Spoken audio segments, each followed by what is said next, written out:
మాజీ మంత్రి గుంటూరు జిల్లా వైఎస్ఆర్సీపీ అధ్యక్షుడు అంబటి రాంబాబు ప్రెస్ మీట్ నిర్వహించారు. వారు ప్రకటించారు.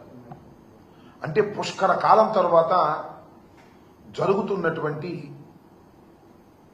జయకేతనం లేదా ఆవిర్భావ సభ. పవన్ కళ్యాణ్ గారు శాసనసభలోకి ప్రవేశించిన తర్వాత, అధికారంలోకి వచ్చిన తర్వాత జరుగుతున్నటువంటి మొదటి సభ ఇది, ఆవిర్భావ సభ. దీని మీద చాలా పెద్ద ఎత్తున ఊహాగానాలు, చాలా బ్రహ్మాండంగా జరుగుతుంది. చాలా మంది జనం వస్తారు. చాలా ఆసక్తిగా ఎదురు చూశారు రాష్ట్రంలో ఉన్నటువంటి ప్రజలు కానీ, లేదు రాజకీయ విశ్లేషకులు కానీ. ఈ జయకేతంలో ఏ సంకేతాన్ని రాష్ట్ర ప్రజలకి, జనసేన పార్టీ కార్యకర్తలకి, నాయకులకి చంద్రబాబు నాయుడు గారు లేదో పవన్ కళ్యాణ్ గారు ఇస్తారు అని చాలా ఆసక్తిగా ఎదురు చూశారు. నిన్న సభ జరిగింది. జనం సహజంగానే బాగానే వచ్చారు. చివరిదాకా ఉండలేదు, మధ్యలో వెళ్ళిపోయారు. కానీ పవన్ కళ్యాణ్ గారు 8:45 ఎప్పటికో ప్రారంభించి 10 దాకా తాను సుదీర్ఘమైనటువంటి ఉపన్యాసాన్ని ఇచ్చారు. ఆ ఉపన్యాసం లేదా నేను చాలా ఆతృతగా, రేపు అంటే ఇవాళ ఎంతో కొంత స్పందించాల్సి ఉంటుంది, అపోజిషన్లో ఉన్నటువంటి మేమని చాలా ఆసక్తిగా చూశా.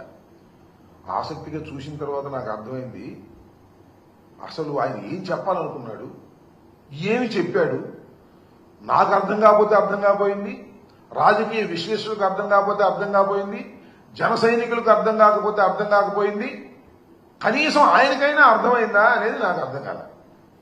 మొదటి మాత్రం ఒక పావు గంట సేపు ఒక కృత్రిమంగా ఊగిపోతూ, చాలా శ్లోకాలు చదువుతూ, చాలా వీరత్వాన్ని ప్రదర్శిస్తూ ఊగిపోయారు.